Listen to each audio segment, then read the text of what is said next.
Salom. Siz bilan axborot va tahliliy xizmat System Guru Markets. Korporatsiyaning umumiy ma'lumotlaridan boshlaylik. Agar kerak bo'lsa, videoni to'xtatishingiz mumkin. Batafsil o'rganilayotgan kompaniyaning barcha ko'rsatkichlarini ko'rib chiqishni taklif qilamiz. Endi kompaniyaning joriy fundamental ko'rsatkichlarini tahlil qilaylik. Establishment Labs ticker ESTA. Ushbu sharh 2025 yil 27 iyun holatidagi joriy ma'lumotlarga asoslangan. Tasnifi bo'yicha Guru Markets tashkilot Establishment Labs pastki toifaga kiradi. Specialized Medical Equipment baholashda 44 ta kompaniya ishtirok etmoqda. Videoning oxirida buyurtma jadvalini qidiring. O'rganilayotgan kompaniya uchun umumiy natija quyidagicha: -10 balldan 8 ball. Kichik toifa uchun o'rtacha ball 3-4 ball. Agar uni keng ko'rib chiqsangiz, umuman AQSh fond bozori doirasida. Bir butun sifatida fond bozori uchun o'rtacha reyting 1-8 ball ekanligini ko'ramiz. Minus reytingga qarshi 8 ball Establishment Labs. Kompaniya aksiyalarining narxlari harakatini solishtirish orqali Establishment Labs va kichik toifadagi kompaniyalar. Ko'ramiz, so'nggi 12 oy ichida kompaniya aksiyalari Establishment Labs Holdings Inc. -8,3% dinamikani ko'rsatdi. 21,7% kichik toifadagi narxlarning o'zgarishiga qarshi. Tashkilotning bozor kapitallashuvi Establishment Labs Holdings Inc. 1.8 milliard dollarni tashkil etadi. 315 milliard dollarlik kichik toifadagi kapitallashuv bilan. Kompaniyaning balans qiymati 4 milliard dollarga baholanmoqda. Kichik toifadagi kitob kapitallashuvi 62 milliard dollarni tashkil etadi. Bozor va balans kapitallashuvi ulushlarini taqqoslab, biz quyidagilarni ko'rishimiz mumkin. Egallagan ulush Establishment Labs Holdings Inc. bozor kapitallashuvini baholashda kichik toifadagi 375% ni tashkil qiladi. Kitob qiymati kapitallashuvi 61% ni tashkil etadi. Kichik toifadagi bozor va balans kapitallashuvining tashkilot ulushini baholash yomon -1 ball. Tashkilotning qarz majburiyatlari 22 milliard. Balans qiymatiga bo'lgan qarz kapitalining 585% ni tashkil qiladi. Kompaniyaning qarz reytingi juda yomon -2 ball. Kompaniyaning fond bozori qiymatining foydasiga balansi ga teng. 86,8 kichik toifadagi o'rtacha ko'rsatkich bilan. Kichik toifadagi tashkilotlar bilan taqqoslaganda bozor narxining foyda nisbati bahosi juda yomon -2 ball.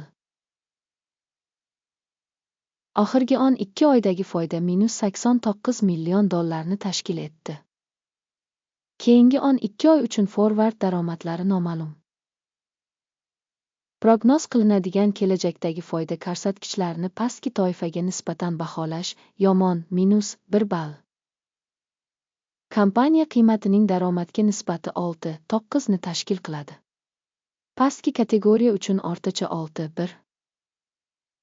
Kompaniyaning qimmatli qog'ozlar bozori qiymatining daromadga nisbatini kichik toifadagi ko'rsatkichlar bilan taqqoslaganda baholash otish mumkin ball. Oxirgi 12 oydagi daromad 170 million dollarni tashkil etdi. Keyingi 12 oy uchun kelajakdagi daromad noma'lum. Kichik toifadagi ko'rsatkichlar bilan taqqoslaganda kutilayotgan kelajakdagi sotish hajmlari ko'rsatkichini baholash yomon -1 ball. Savdo marjasi -52,4% ni tashkil etadi. Kichik toifadagi o'rtacha 7,1% ni tashkil etadi. Kichik toifadagi kompaniyalar ko'rsatkichlari bilan solishtirganda sotish rentabelligini baholash otish mumkin -5 ball. Kompaniyaning kichik toifadagi xodimlar soni bo'yicha ulushi 664% ni tashkil etadi. Bu bozor kapitallashuvi ulushidan 77% ga ko'pdir.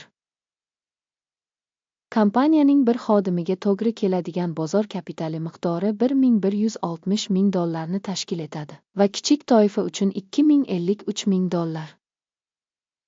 Kichik toifadagi kompaniyalar ko'rsatkichlari bilan solishtirganda bir xodimga to'g'ri keladigan bozor kapitali hajmini baholash yaxshi, 5 ball.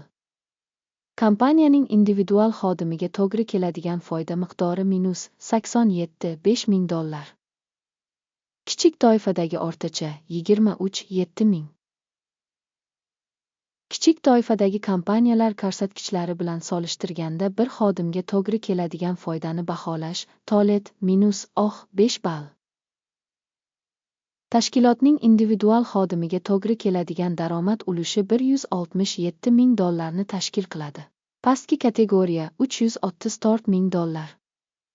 Kompaniyaning bir xodimiga to'g'ri keladigan sotish hajmini kichik toifadagi kompaniyalar ko'rsatkichlari bilan taqqoslaganda baholash otish mumkin -5 ball.